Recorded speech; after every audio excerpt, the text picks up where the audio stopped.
Thank you, Bob. Start this timer. We'll try to get out of here by noon.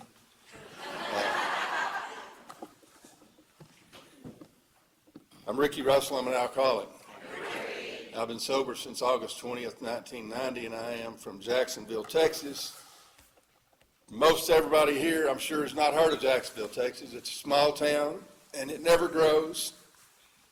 And the reason why is that we'll have some young lady get pregnant, and some young man leaves town, so the population just stays the same all the time. But, yeah, Katie, thank you for inviting me out here. This has been a wonderful deal. Congratulations on your 42nd Tumbleweed Conference. Oh, I got to mention this.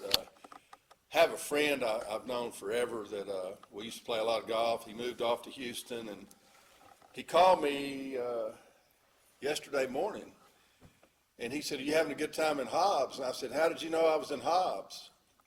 He said, "Well, my girlfriend flew in from Houston, and she saw a flyer, and it said Tumbleweed Conference, and she asked me, she said, 'What's a Tumbleweed Conference?' He said, 'I guess that's where they go and learn about tumbleweeds.'"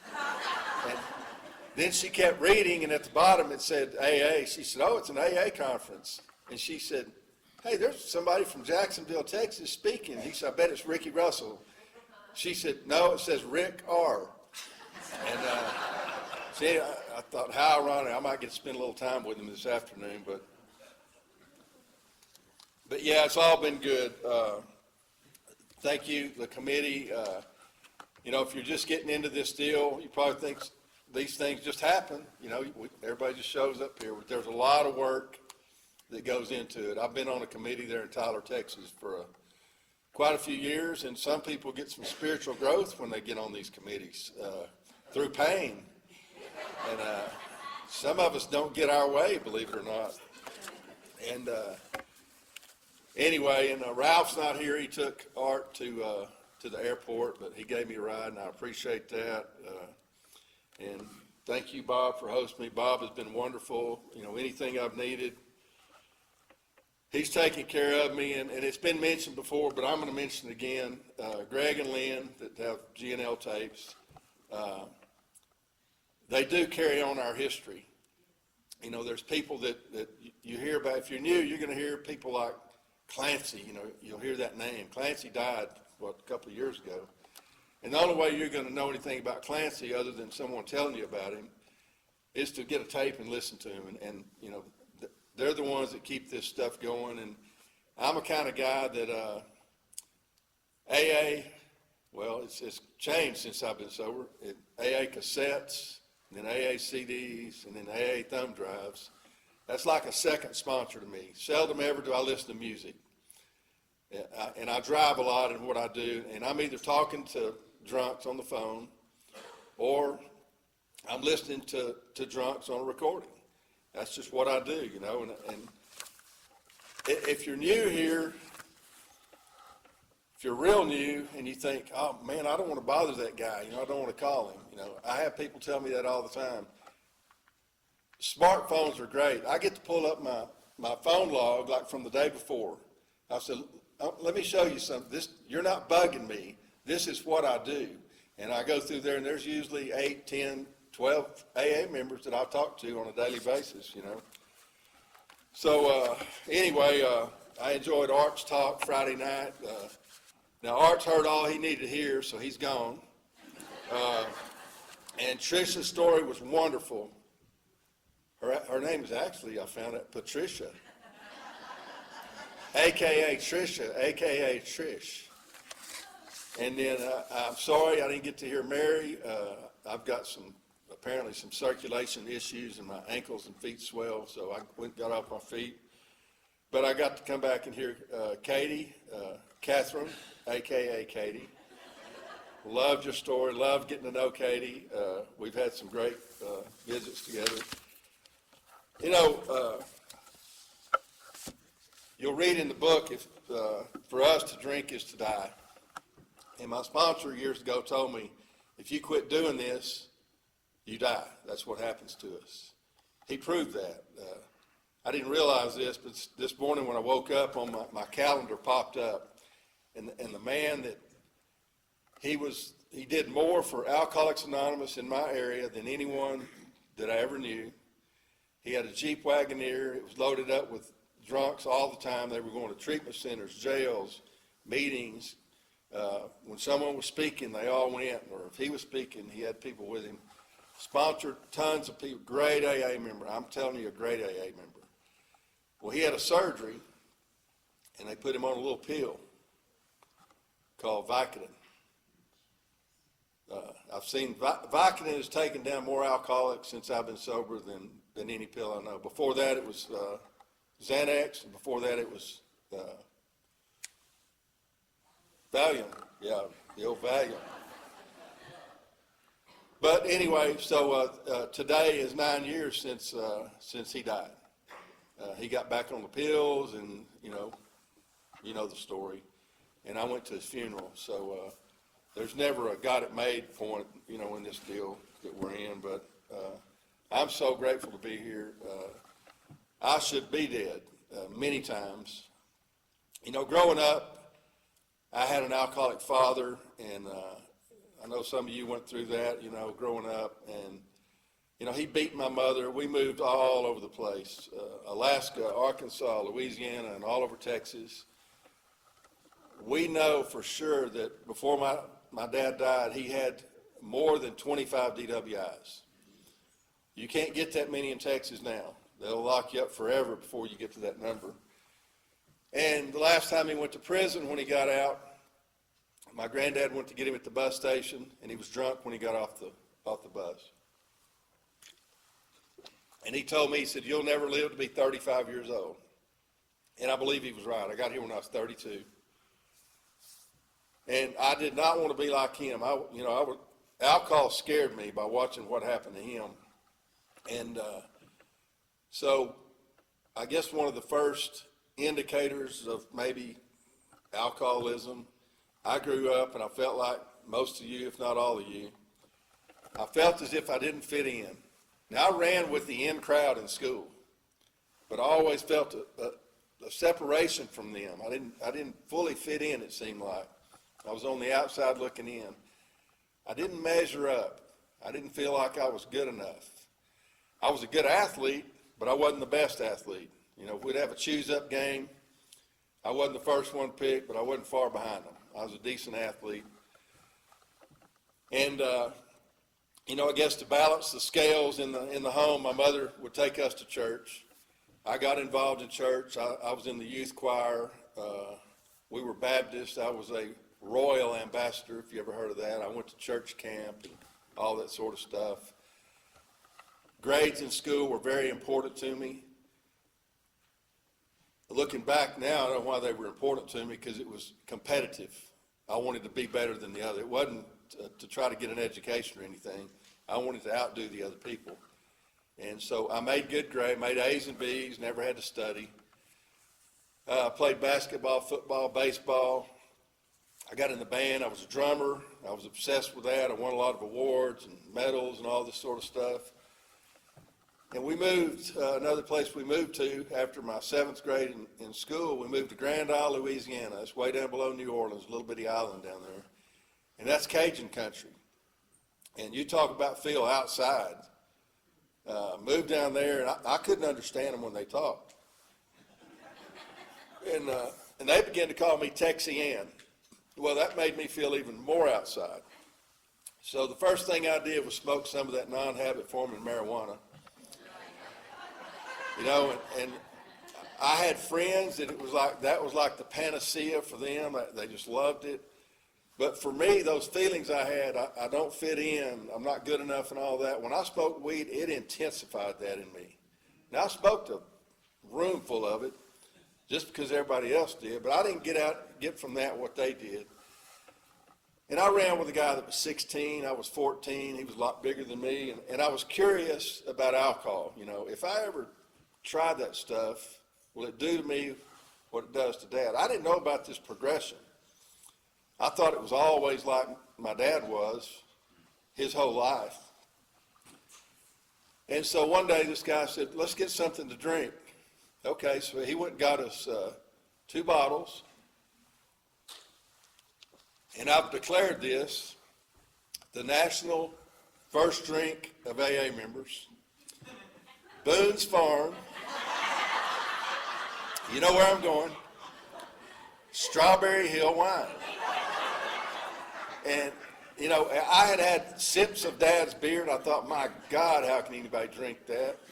And that Boone's Farm Strawberry Hill, it didn't taste great, but it didn't taste near as bad as that beer. And, you know, if you're new in here, I was new and didn't know what was wrong with me. And the big book talks about, on page 44, if you find you cannot quit entirely, or if when drinking you have little control over the amount you take. Well, that little control over the amount I take, the doctor's opinion on Roman number 28, it tells the reason for that. He says we have a certain, he called it an allergy. And this allergic reaction is when I pour alcohol in, my body physically craves more alcohol. The craving happens after I start drinking. And so, anyway, so I get my bottle, he gets his bottle, and I drank the whole bottle. But I was amazed before I was halfway through. I'm telling you, I began to know a new freedom and a new happiness. And as I kept drinking, I comprehended the word serenity and I knew peace. And that feeling of uselessness and self-pity disappeared. Fear of Cajuns disappeared. I mean, I fit right in with them then. And, you know, and I've said this before, and it's true. When I was drinking, you give me about 8.5 Miller Lights. That was my, like, perfect blood alcohol level, 8.5 Miller Lights. You give me 8.5 Miller Lights, I could sit in on a staff meeting of doctors and fit right in, you know. And I mean, it worked for a long time. Now, y'all laugh and everything, and had you asked me how did I feel, I wouldn't have told you in those same words. But what happened to me is I had my very first spiritual experience, and it came from the spirit, alcohol. You know, there's different forms of spirituality out there. You know, we get it in alcohol, that's the quickest way to get it. You know, there's bottles that says spirit on it. You go to, at least in Texas, you go to a high school football game. There are people in the stands, they have children that are misbehaving. They've got some illnesses in their family, fatal illnesses going on. They have marital problems and all that. And you got these cheerleaders down there. We've got spirit. And they start rah-rahing for the team. And before you know it, everybody up there is slinging snot, trying to, you know, holler for this team that won't matter a bit a week from now. But see what that does, it gets them out of themselves. That's what alcohol did for me. Alcohol made me unselfish. That's going to sound crazy, to a point. If I didn't have anything to drink, I sat there in that recliner, and I didn't do nothing. But you give me a few beers, I don't know how many times I'd get up, I'd go out and wash and wax my wife's car, clean house, wash and dry clothes. You know, God, I felt good. But I had that physical allergy, and I didn't stop. You know, one night I was washing clothes, and I'm a night owl. I stay up late. My wife goes to bed early. She's in bed. I'm feeling good about myself. She's going to be proud of me tomorrow. And I'm drinking Miller Lite, and I'm washing clothes, folding them, hanging them up. And I ran out of beer. And I thought, well, I'll run up here to the bar, just have a couple, you know, how we're going to do. And then come back, and, you know, she won't know it. Well, I had a load of clothes in the dryer, so I went to the bar, and I came back, and as soon as I turned off the highway, I turned the key off and, you know, coasted in there where I could be real quiet. And I got to the door, and she's standing there. And what had happened, the dryer, that buzzer went off, indicating the clothes were dry, and it acted as an alarm clock. And all that work I did to where I thought she was going to be happy, that killed it all. But anyway, you know, I filed that back that first time I drank. I had a propensity to meet cops pretty often. I met my first cop not long after that. And I had a propensity to wreck cars. I did a lot of that too. If you look at me, I'm scarred up pretty good, and most of it's from car wrecks. But we moved from Grand Isle, Louisiana, to where I live now, Jacksonville. And I got there to the school, and I saw the in crowd. You know, you don't have to be there long. You can see who the in crowd is. I didn't want to run with those people. The ones I wanted to run with were just across the street from the school property, smoking cigarettes in the mornings. And that's the people I ran with.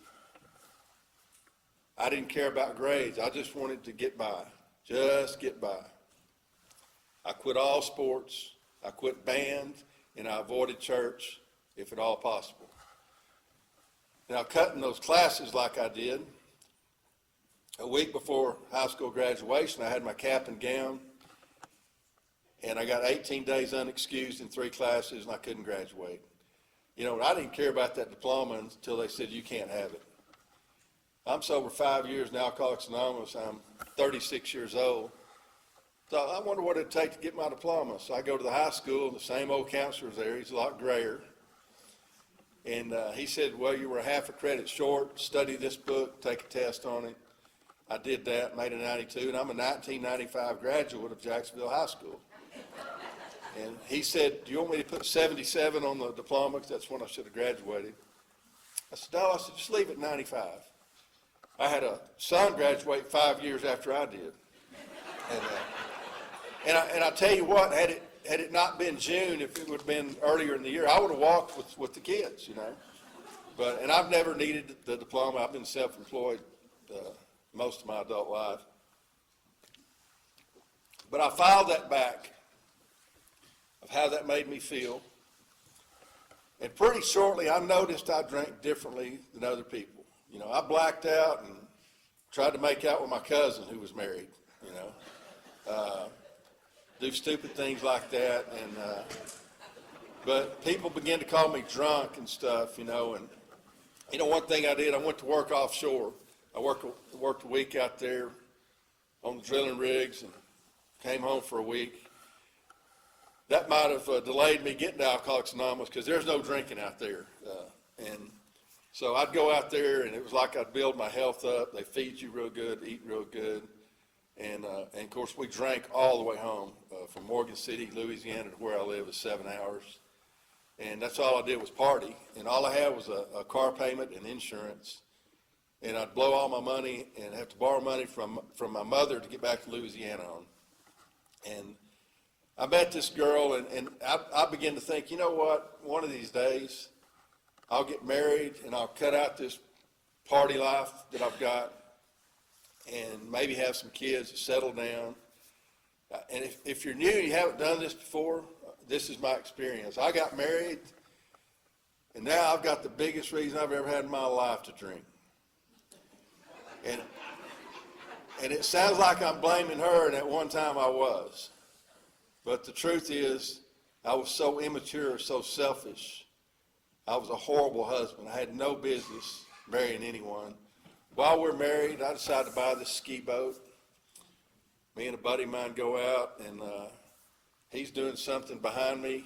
I'm driving the boat, and I turn around, and I'm watching him instead of where I'm going, and we've hit a pier, flew up in the air. Neither one of us were hurt. The motor went underwater running, totaled the boat, easily could have killed both of us. But that sort of stuff happened to me all the time, the car wrecks and stuff. I passed out at some of the worst opportune times. You know, I pulled over one time on a dirt road where we live and passed out. I'm in a blackout. I pass out, and I wake up, and these cops wake me up, and I'm standing there with the cops trying to figure out what's going on. And what I'd done, I pulled over, and I had a reserve deputy's driveway blocked. Hell, he couldn't get to his house. And so, you know, another propensity, jail. You know, that was a frequent deal for me to go to jail. You know, the things I lived through is just incredible. You know, one night I had wrecked my car, so I had to ride with someone else over to the bar. It was a BYOB on a Lake Palestine, which was about 30 miles away. And what I'd usually do at the bar, I went there just to drink some and chase you women, you know. Boy, that's all I want to do. And what I do, I'd kind of chase around all over. I never would just nail me one down. And then the lights come on, they say, last call. Well, now I got to find one. Well, they're all taken up. And I was outside looking for me a girl. And before I know it, there's hardly anybody there. The people I came with are gone. Nobody from Jacksonville's there. So I come up with this bright idea. Now, it's at least 2 o'clock in the morning. That's when the bar shut down. I'll hitchhike to my parents' house. So they live 60 miles away. This is before you heard about Jeffrey Dahmer and people like that. And every now and then you'd see somebody hitchhiking. So I got out on the highway. I stuck my thumb out. And a guy picked me up, and I don't know how far he carried me. And he said, well, this is as far as I'm going. He let me out. So I'm standing there, and there are no cars coming by. I mean, it's 3 or 4 o'clock in the morning now. And I got tired. So I came up with I thought a great idea at the time. I said, I'll just lay down here on the shoulder of the highway. And when I hear a car coming, I'll get up and stick my thumb out. Well, I come to, and there's people standing over me. You know, are you crazy? What's wrong with you? And had cell phones been around then, I would have gone to jail. But they left, and I knew someone was going to call the cops when they got to a phone. So there was a ditch about 10 foot deep, had those little switch canes coming out of it. I just went down in the ditch and laid down and passed out. Woke up, ants had eaten me up, and you know, just stuff like that. You know, I did all the time. Me and that wife, as you can probably guess, we didn't get along too good. Man, I worked hard, and I chased those land rigs around, roughnecking, working derricks. Got to her. I never went to the rig drinking except twice. And you guys that have roughnecked, you know how it is. You know we're going to be drilling tonight. And if you count on that, you show up, there's pipe in the derrick, and you're tripping pipe. Well, I know we're going to be drilling tonight. I drank all day, and I show up drunk. I'm the derrick man. I get in the riding belt, and I go up, and we finish coming out of the hole. And the floor hands are down there. They're changing the bit out, and I got tired again. And I laid down on the monkey board up there. I'm 90 feet up there. And I hear bing, bing, bing, bing, bing. They're down there with a ball-peen hammer beating on the pipe, trying to wake their derrick man up. You know, I look back on that, it's my God. And Dr. Silkworth says, we think our life is the only normal one. You know, there's some insanity right there for me to think my life is normal. So I'll get to my first trip to Alcoholics Anonymous. As you can imagine, that wife, we didn't last long. 3 years, 8 months, and had 2 kids. It's one of those deals. I left her, and she was really glad. And we both hated each other horribly. And if it weren't for Alcoholics Anonymous, we probably still would. So I meet this young girl. I'm 26, she's 18, and I convinced her to move in with me, and I think back what her poor parents must have thought. I had a bad reputation in town. I mean, the town the size that I'm in, you know, the gossip goes hog wild. Anyway, she's this young girl. It's their only child. She's moving in with a man that's got a bad reputation, and he's divorced and got 2 kids. I'd freak out if one of my daughters did that. Anyway, so we eventually got married. She's pregnant out to here. And there was a dream job in that area that I used to dream about. Man, if I could go to work there. Well, the owner asked me if I would go to work for him. Well, you bet. You know, I took that job. And I was going to make like 4 times the money I'd ever made. And my sales territory was Arkansas and Tennessee. And I was in his Suburban in Memphis, Tennessee. And I decided to go to a bar instead of watching Monday Night Football. And I came out of a blackout at another time that's not a good time to come out of a blackout, again, when you're standing there talking to cops. And you can't say, officer, is there a problem? Or is there something wrong here? And I sure can't say, well, what did I do? You know, I got to figure all that. And it didn't take long to figure it out. All the traffic was going this way, and I was pulled over headed the wrong direction. And I've always been the kind of guy, when the cops pull me over, they've never pulled a nicer guy over than me. I'm cordial, polite, and everything, until I know I'm going to jail. And then I've got a nasty mouth, and I tell them, you know, my taxes pay your job. You work for me, and, you know, all this sort of stuff. But I told the cops, I said, they were waiting on a breath machine to get there. I said, I need to pee. I'll just step over here on the other side of this Suburban and pee. And they said, oh, no, you won't. Well, they handcuffed me and put me in the back seat of the cop car, but they made a mistake. They handcuffed me with my hands in front, and I'd already told them I need to pee. Well, the breath machine gets there, they open the door, and their floorboard's full of pee, and they got a resentment. So I was the laughing stock of the Shelby County Jail in Memphis, Tennessee. I still see that jail on TV, that show, The First 48. They had that jail on there a lot. Man, and I'm in there, and I thought I was going to get out, no one find out about it. I was $6 short from having enough money to get out. I'm in there 8 days, and a cellmate kept giving me cigarettes after I ran out. Then he ran out, and he was bumming them from other people. And the 8th day I'm there, I'm in the chow line for breakfast, and there was a guy that had been in the big holding tank that I was in for 4 days. He said, hey, let me give you some advice about this jail. I said, sure, any advice you could give me would be appreciated. He said, whatever you do, he said, don't take any cigarettes from anyone. I said, why not? He said, because they'll want sexual favors in return. Man, I got back to my cell, I started reading the Bible. And I did the most serious praying I've ever done in my life, you know. You know, there's serious praying going on in church, AA, maybe this morning you did or tonight. It ain't nothing like that praying in jail. Boy, God, if you'll get me out of here, I'll never touch a drop. I got out that day.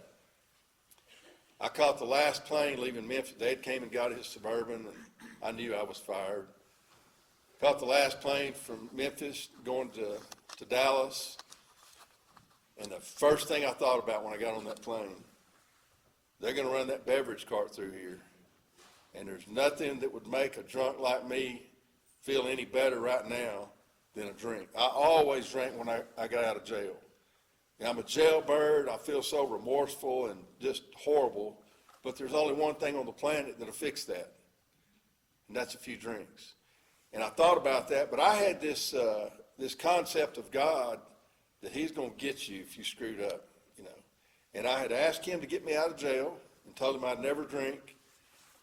And so I had this feeling that if I took a drink on that plane, the plane would crash.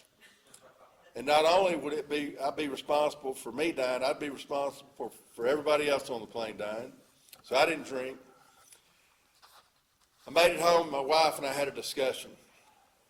And she tried to convince me to go to AA. See, my dad went to AA.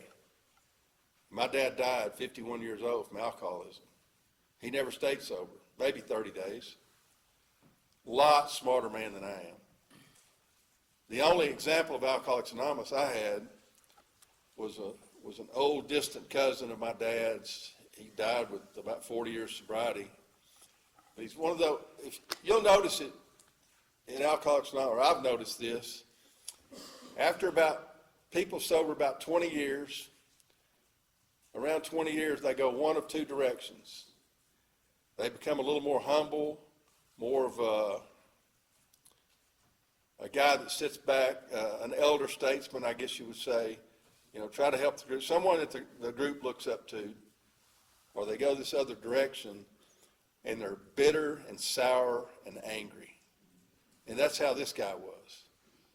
That was my only picture of Alcoholics Anonymous. So I tell the guys I sponsor, if you tell people you're in Alcoholics Anonymous, you act like it. Because Alcoholics Anonymous is not in these four walls. It's out there the other 23 hours. Our book talks about that, 3 different places.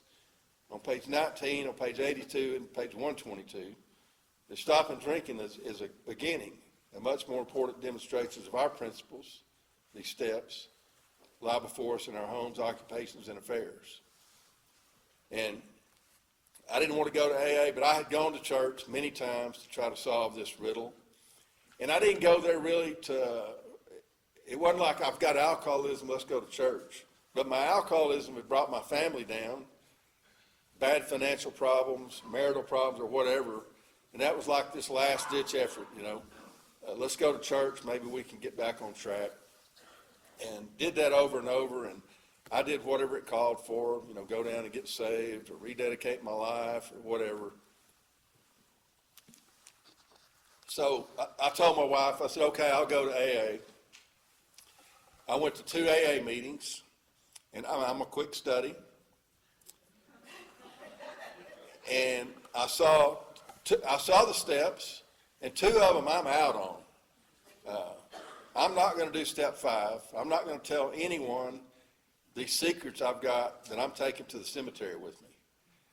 And that 9th step there, I know that means I got to go to my ex-wife and maybe say I'm sorry, or maybe a small piece of that divorce could have been my fault. There's no way I'm doing that. See, I had not drank enough.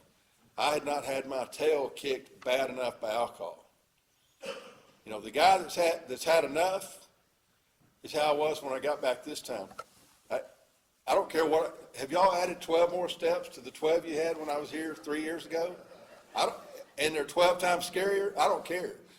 Anybody, please tell me what to do. I'll do it. So I make the 2 meetings, and I saw the answer there is God. So I went to church. And I'm in that church, and this happened several times. And that Baptist preacher would preach this good message, kind of get you stirred up. And when he gets done, the organ starts, and they start playing Just As I Am. Boy, and I start to feel that conviction.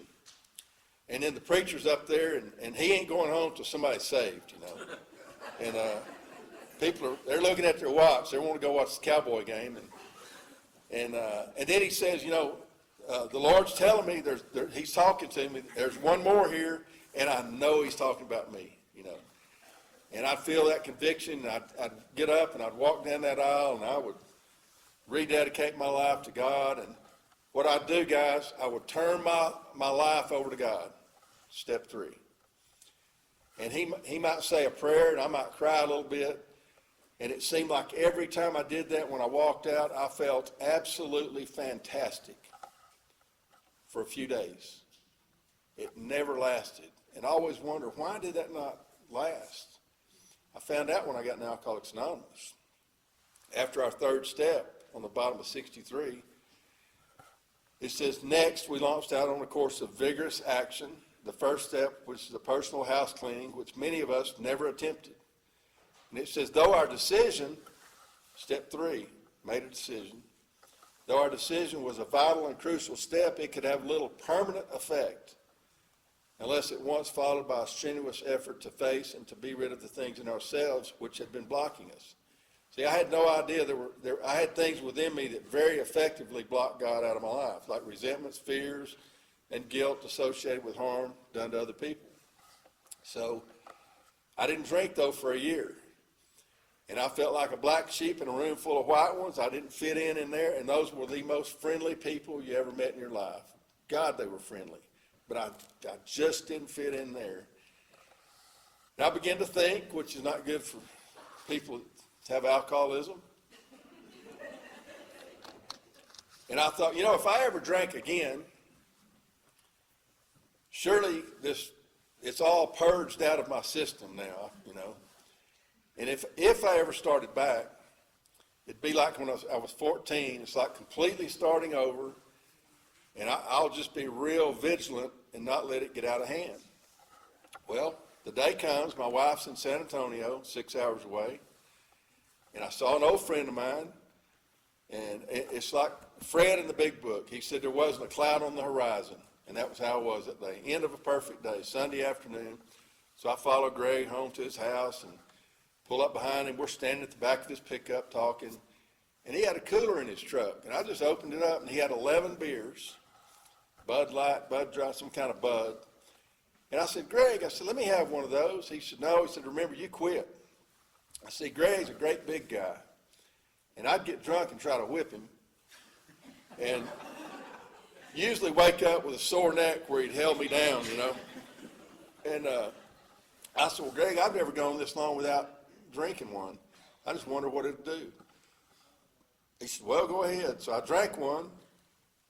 And I know I waited 15 or 20 seconds and nothing happened, so I grabbed another one. And that craving that I was talking about, that I didn't know about, kicked in. I drank all of them he had. And we lived on a country road, kind of curvy. I drove home. I never got off the ditch, never crossed the stripe. I went home, went to bed. I woke up the next morning, no hangover, no blackout. I remembered everything that happened the night before. And I was excited. I thought, man, you've done it. You've started over. And had we had cell phones, I would have called and given my wife the great news. But I had to wait for her to get home, and for some reason she wasn't quite as excited about the great news that I was. So I started on my controlled drinking deal. I said, I can just drink a couple and quit. That's when I found out about the physical craving. You know, some AA members come into AA and they don't understand that craving because you've got to get your drinking cut off to really experience that craving. And that's why it says on the bottom of 31, you know, the big book never tells us don't drink, but 3 times in there it tells us to drink. It says if you're not convinced, step over to the nearest bar, have a few drinks and stop. Do that over and over. If you can do that, may not have what we got. So I tried to do that. We'd actually go to the bar, and I'm up there drinking a beer, and I'm watching her, and she's watching me. And she's watching me to make sure I don't get another one, and I'm watching her to hopefully get her to, maybe she'll turn her head long enough where I can swap that empty one for a full one. But that's when I really experienced the craving. So I started my controlled drink. I thought I did really good. I didn't go to jail for 3 months.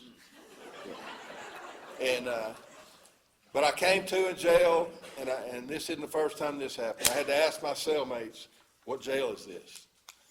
They had just built a brand new county jail where I lived. I'd been in the old one on top of the courthouse before, more than once.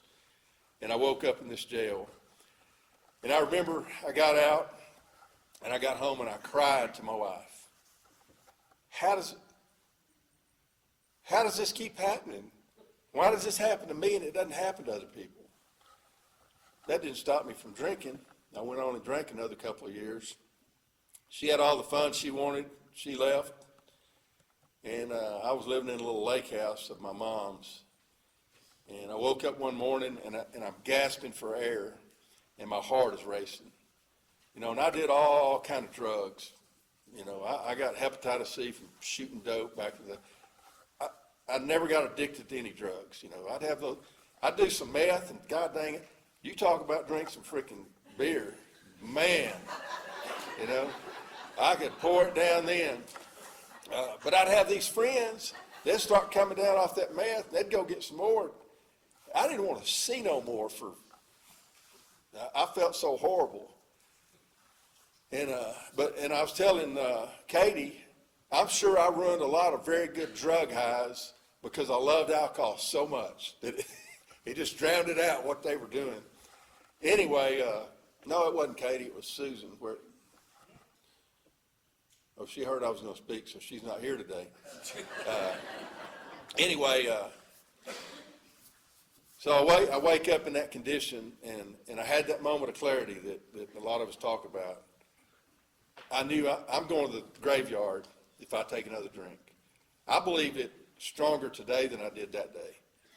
Now, my dad had been dead 2 years. He died on my sister's birthday. My mom had divorced him because he was a no-good, sorry alcoholic, like you Al-Anons do. Guess what? She married. She married another one. And 2 months prior to this day that I woke up, My mom went to wake him up, and he wouldn't wake up. He'd had an esophageal hemorrhage and bled to death. So long story short, I get to Alcoholics Anonymous.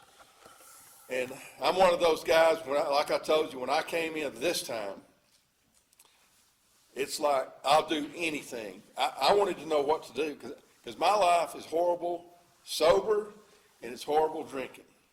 What I developed, newcomer, this is what we all come in here with. Step one says we admitted we're powerless over alcohol. There's two components to that deal there. That's that physical allergy. When I drink, I'm powerless over how much I'm going to drink. And when I'm sober, I'm powerless over not drinking. I can't not drink because I have this mental obsession. And then it says that our lives have become unmanageable. And when I came into AA, I talked about the unmanageability, jails, divorce, overdrawn checking account, can't pay my bills, all that sort of stuff. That has nothing to do with my unmanageability. My unmanageability is when I'm sober and I'm not drinking. And it's right in the middle of page 52. I didn't see this for a long time. We call it the bedevilments. And it said we were having trouble with personal relationships. Is that true for you, newcomer? We were a prey to misery and depression. We had a feeling of uselessness. We were full of fear. We were unhappy. Had all that going on. See, I'm going to treat that one way or the other. I know one thing that'll treat it, and that's alcohol. But the 12 steps treat it also. And the funny thing, I do these 12 steps. That spiritual experience I told you about in the beginning, I told you when I drank alcohol, it gave me that. That's what Alcoholics Anonymous, through the 12 steps, does for me. It does it for me the exact same thing alcohol did for me. It just doesn't do to me what alcohol did to me. So, I lost where I was at now, which I tend to do, yes, step one. So, that our lives have become unmanageable. The unmanageable, that's also the spiritual malady we talk about. You know, this is mental, physical, but mainly spiritual is what's wrong with me. You know, the deal is, I'm spiritually sick. That feeds the obsession which causes me to take the first drink. Makes sense to me now. So I get in AA, and I heard them say, well, if you want to stay sober, you get a sponsor. Guys, it's the luck of the draw. I picked the wrong sponsor. I'm not blaming the guy. I did for a while. But we only share, we don't want to kill anybody in here. But we only share what is shared with us. And he passed on what was shared with him. Now, it worked for him. But here's his program of recovery for me. He never mentioned a step. He said, make meetings, read the big book, ask God to keep you sober in the morning, and thank him at night. I did that day after day after day. And my life got a little worse, a little worse, a little worse. And the guy wouldn't answer the phone or call me back when I left messages.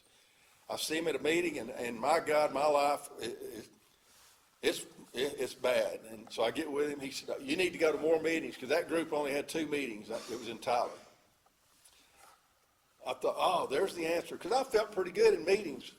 Newcomer, let me tell you why it feels good to be in a meeting. I didn't know this for 5 years. It's the only hour out of the day that I was unselfish. Because when I'm in that meeting, I can't think about this squirrel cage up here and listen to what you're sharing. And then when I'm sharing, I am trying to be helpful. It's the only hour out of the day I was out of myself. Now, what I used to say was, oh, I need a meeting, like the world was closing in on me, like it was their fault. Had I known what I know now, I would have said, man, I need an hour to get out of this selfishness I'm in. But he said, you need to make more meetings. So I started making more meetings. And I'm sitting in a meeting one night, and for the first time in my life, I'm seriously thinking about committing suicide. I'm doing what I'm told. I'm not drinking. I'm reading this blue book that makes no sense. I'm going to all the meetings. I'm asking God to keep me sober in the morning. I'm thinking at night. I did a little mini inventory in my mind. Okay, let's see. Oh, I owe more money than the day I stopped drinking. My wife wants to have less to do with me than the day I stopped drinking. We're separated. My ex-wife wants me in jail a little bit worse today than she did the day I stopped drinking. And the creditors didn't call and say, hey, we heard you quit drinking. Don't worry about paying us. You know, that didn't happen. Found out they don't give a damn if you're drinking or not. They want their money. And so my mind is racing. I didn't hear what we read, and I didn't hear what anyone shared until it got to this one guy. And he had one of those preacher's voices that he could stand here and without a microphone, you could hear him out there in the street, you know, just one of those voices. And he said that, and we read about Fred in the big book. He said, what jumped out to him, it's on the bottom of page 42, is that quite as importantly was the discovery that spiritual principles would solve all my problems. And I latched onto that sentence there. Fred's my hero, one of them. I got a cat I named Fred. March of 2020, my wife had been out to my daughter's.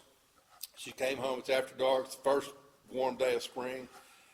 She stepped out of the car on a copperhead, and it bit her, and she was in ICU 2 nights and a hospital room the next night. And so we got 2 outdoor cats because they're known to kill snakes. And one of them had a nervous disposition, so I named him Jim. And the other one ran off, and I named him Fred because we haven't heard from Fred for a while. But we still got old Jim. He's guarding the place. So I latched onto that sentence, and I found out you could get a different sponsor if you felt like you needed to. So I asked this man to sponsor me, and he did, and life got a whole lot better. He shared with me what he did. He shared his experience, strength, and hope. But guys, I'm going to tell you there's a big difference. We hear that in meetings all the time. And we think that's what we carry to the newcomer is just our experience, strength, and hope. Well, that line never came around until 1947 when our preamble came out. Experience, strength, and hope. That's in the big book in the forward to the 3rd edition. Recovery begins, one alcoholic with another, sharing experience, strength, and hope. That was 1976 when that was put in the book. Prior to that, the only thing as far as program goes, it's on page 89 of our big book. It says, carry this message, the message in the big book. But this guy carried his experience, strength, and hope to me. Life got better. Me and my wife got back together. And our marriage started getting worse than it was when I was drinking. A little bit worse, a little bit worse. And I'm 2.5 years sober. And I'm telling you, it's horrible. And I see this man that's got a spring in his step, the one I told you that changed my life. He's got a zest for living out there. He's excited about living, excited about life going on out there. And I asked him to sponsor me. And he didn't say yes. He gave me 3 pages of stuff that this is what we're going to do. And it's some stuff I didn't like. There was some goofy stuff I thought on it. One thing is that on a 4-lane highway, I'm to drive in the right-hand lane. He said, you've always been in the ego lane, hadn't you, on the inside lane? Well, sure. Driving's a competitive sport with me, you know.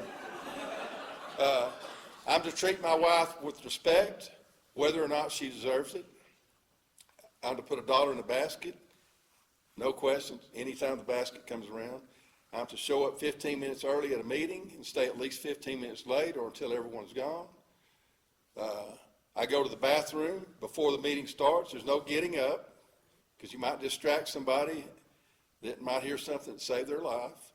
If you have another problem besides alcoholism, we're going to stick with our traditions. You will only identify yourself as alcoholic only.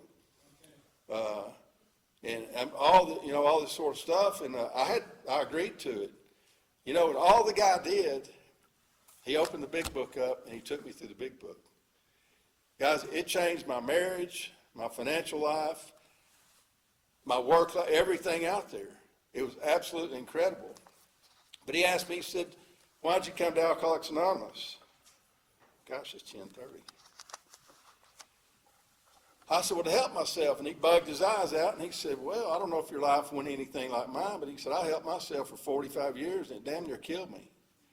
He said, this is about helping everybody but yourself.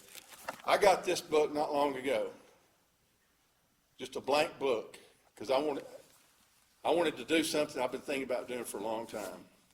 I took a green highlighter, and everywhere in here from the preface through page 164, I highlighted anywhere where it talks about helping me. Then I took a blue highlighter and I went through here and I highlighted everywhere it talks about helping anybody but me. There's not many places in here that talk about helping me. So far I've found 158 places where it talks about helping anybody but me. I've come to believe that's what this whole deal is about. It's to get me out of me to think about someone else. He asked me, and I knew the big book by then. You know, I'd listened to Joe and Charlie a lot, read the big book. He said, how do you grow spiritually? I said, pray more? Nope. Go to more meetings? Nope. Join the church? Nope. Sing in the choir? Nope. I knew I was going to hit it, and finally I said, hell, I give up. I guess I don't know how to grow spiritually. He said, go to the bottom of page 14. It tells you exactly how to grow spiritually. It says, for if an alcoholic failed to perfect and enlarge his spiritual life through work and self-sacrifice for others, he could not survive the certain trials and low spots ahead. So I grow spiritually through work and self-sacrifice for others. And I'm a Baptist boy. That sounded blasphemous to me. So I go to this old preacher I've known forever, and he had one of those Bibles that looked like an accordion, all ruffled up on the edges.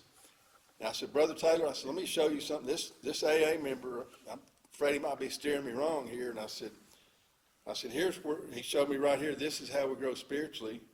And I read it to him, and he looked at me with a blank stare on his face, and he said, son, that's what I've been preaching for 45 years. Never got it. I never heard it. And so, you know, I go through there and I do those steps, and yeah, I got to go see that ex-wife. As a result of that, she and I have zero problems today. I wanted her dead. I'd lay in bed at night, and I had this video in my head, and I could see her crossing a railroad track at a certain spot there in town, and a train just wiping her out. Now, how selfish is that to want your kid's mother dead? And she probably wanted me dead worse, because she really hated me. And I made those amends with her, and like I said, we have zero problems. She called me here probably 3 years ago. My oldest daughter was, she had left her husband, and he was pulling some of those selfish stunts that some of us do. If I can't have you back, then I'm going to make your life miserable deals. And my ex-wife called, and I saw who it was. I said, hello. She says, we need your help. She's crying. I thought, what the heck? I said, what's going on? She told me what's going on. And here's what she said. She said, you're a lot more level-headed with things like this than I am. And I almost said, let me get a recorder, and I'd like for you to repeat that. But she wanted to know what to do. You know what I told her? I said, I don't know. I don't have all those answers, you know. But making those amends is, you know, it's made it where I go anywhere I want to. There's no one I'm afraid to run into. And I'm going to get on the line, down the line here. You know, we talk about sponsorship a lot. I've been to a lot of sponsorship workshops, and you know, there are people in AA that no one they sponsor stays sober, but like I always say, well, but I'm sober, but nobody I sponsor stays sober. There are people in AA, I thought they had better luck at sponsoring people, but I've gotten with these guys, and I've polled them, and I've asked them, you know, what do you do when you sponsor someone? And I started trying to implement those things. Hey, a few guys started staying sober. So once you're sober a bunch of years, I was telling somebody that this morning, well, Greg and I were talking about it, you'll start having guys 5, 10, 15, 20 years sober come ask you to sponsor them. And that's been going on with me, and I sponsor some guys that are close to 30 years sober. So come to find out, some of these guys that we're bringing on, they've never sponsored anyone or didn't know how. So I'm a little demanding with the guys I sponsor. And I told him, I said, okay, we're gonna meet on this date, and you'll be there. There's no getting out of it. You cancel whatever you got coming up, you'll be here at this. And you tell everybody you sponsor to be there, and tell them to tell the ones they sponsor to be there. So I wanted to come up with something on paper, because all the sponsorship workshops I've been to, the presenters always say, well, my sponsor this, my sponsor that, and that's fine. But I've never been to one where they say, okay, day one, here's what I do. And so, and that's what I came up with on paper. Well, when I got it together, I said, I need somebody to check this, because, alcoholics are known to go down some rabbit trails sometimes. So a lot of these AA gurus that I know are AA big book enthusiasts. I emailed it to them, and I said, look, I don't want any attaboys. I want you to tell me what's wrong with this. And my sponsor is one of those. None of them told me anything was wrong with it. They said, hey, we need to send this to everybody we know. I thought, wow. So anyway, we had our meeting and did a little workshop on it. And then I got to go out to Jackson, Mississippi and do one. There were 92 people there. And as I suspected, a lot of people in Alcoholics Anonymous, they're intimidated by the idea of sponsoring someone, just like I was before I sponsored anyone. I was afraid if I said the wrong thing, I'd kill them, My sponsor said, he said, hell, go ahead and try. He said, you're going to kill the first 4 or 5 anyway. And so the emails I've gotten back literally put tears in my eyes. People that had been in AA a number of years and had never sponsored anybody, now they're not intimidated. They got something that, boom. So, and if anyone's interested in it, just leave me your email address. I'll email it to you. So me and a guy I sponsored that's got almost 3 years, we've done some workshops on it, and it's more meaningful to me than standing up here behind the podium or anything else that I get to do in Alcoholics Anonymous. But, this working with others, it keeps me off of me. And one thing in particular I'll tell you, we got this big book, Our Path to Recovery is in here. I can read this book in different mind frames. I can read it like this is my guide for living and it's for me and all that. And I'm sure most of you did what I did for a long time in here. When I prayed in the morning, it was to start, guess whose day it was to start out right? Mine. I don't pray for that anymore. I pray to have God get me off of me, screw my day. It's what I can do to improve somebody else's day, my wife or whoever. And so anyway, it's been fantastic seeing these guys do the sponsorship and help others, like the book says, watch them recover. And something I do, I'll be real quick with this and I'll be done. Oh, I see. I was counting down instead of looking at the time. Okay, so I told you my marriage was rotten, so I told Ron, I said, man, my marriage is horrible. He said, what have you done about it? And I said, well, people in AA told me to turn it over to God. He bugged his eyes out. He said, God didn't want it, did he? I said, I guess he didn't. I said, it's gotten worse since I turned it over to him. And he said, this is not a program of turning your problems over to God. It's a program of finding out what God would have you do. You take the action, and what we turn over is the outcome of the problem to God. He said, you want to turn something over to God? He said, when you leave my house, he said, go write $25,000 worth of hot checks and then turn them over to God and see what happens. He said, God will turn them over to the sheriff, and your butt will be in jail.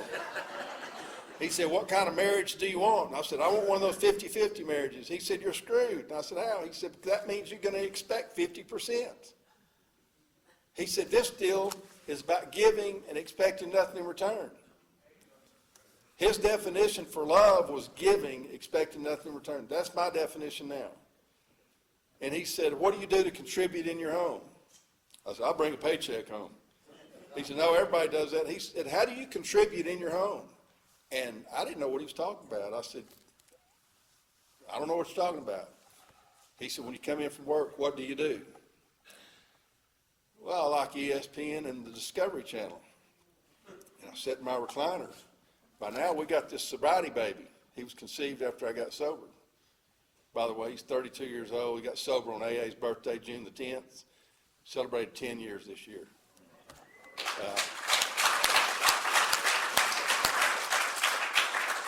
So, one thing we find out in the fourth step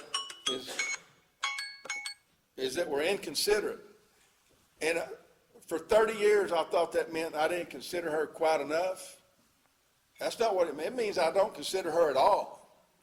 Now, she's in there cooking, washing dishes, sweeping, mopping, bathing kids, washing clothes, drying clothes, hanging clothes up. And I'm in there a little bit ticked off because I'm not getting praise because I'm not taking a drink today.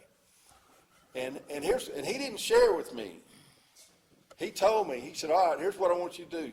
You go home and you do the dishes. And then you call me. And he said, and you got to expect nothing in return. Don't expect sex because you wash the dishes. Don't expect her to come by and say, oh, praise God, I married a man that's washing the dishes. I said, I've got a problem with this. He said, what is it? And I said, she don't work. He said, I don't give a damn if she works or not.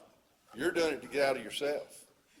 He said, this will prove the biggest lie you'll ever hear in Alcoholics Anonymous. And I used to hear it in every meeting I went to. I can't change anyone but myself.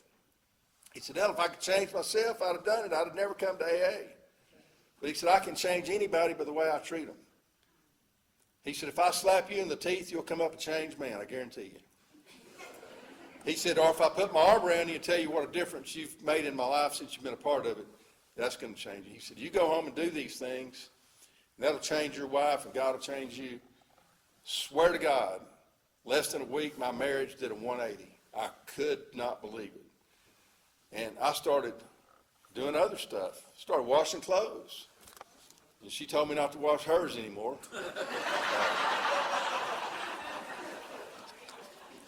I know how to clean. I'm in the car wash equipment business. You get that water hot enough. And she had a white sweater, and it was pink when I got done with it, and it wouldn't fit her anymore either. But anyway, I started bathing my kids. I wouldn't take $1 million for that. But it astounded me by taking these actions, and I don't know about some of you old timers. When I got sober for years out here, if you got a financial problem or a marital problem, you don't go to an alcoholic about that. Well, my sponsor didn't believe that because that's not in the big book. Matter of fact, it tells precisely what to do about relationship problems and about financial problems in the big book. And if you sponsor guys, about 9 out of 10 questions they got fall under one of two categories. It's romance or finance. But we did that, and absolutely, like I said, it amazed me, but sponsorship has been so important for me. The sponsor I got now, some of you have heard him, Gary Kincaid. We've been all over the country together. We just got back from Akron about 3 weeks ago, but Gary was speaking in Lake Jackson, Texas, down below Houston, and I just happened to see a flyer online that he was speaking, and I didn't have anything going that weekend, so I called him up, and I said, hey, who's rooming with you in Lake Jackson? He said, nobody. I said, hell, come pick me up, I'll go with you. And he's 2 hours north of me, and he has to come right through where I live. So he picked me up, we go down there, and Saturday morning I got up, and I've had bypass surgery, and I've got blood pressure and all this, so I got to take pills at night and in the morning. So I went to take my morning medicine, and there wasn't those plastic cups in there. There was one that he had used, it had a little bit of water in it, and I thought, I don't mind drinking after Gary, so I filled it up, took my medicine. So let's see. Yeah, that was Saturday morning. Well, Saturday night, I go in there to take my night medicine, and his teeth are in that cup.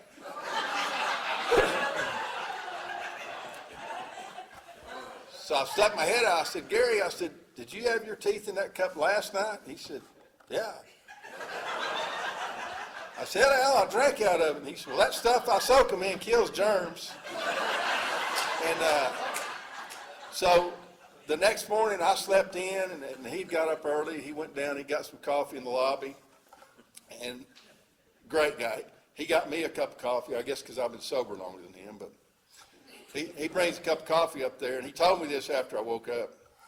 It wasn't, real hot, so he was going to put it in our microwave and heat it up for me.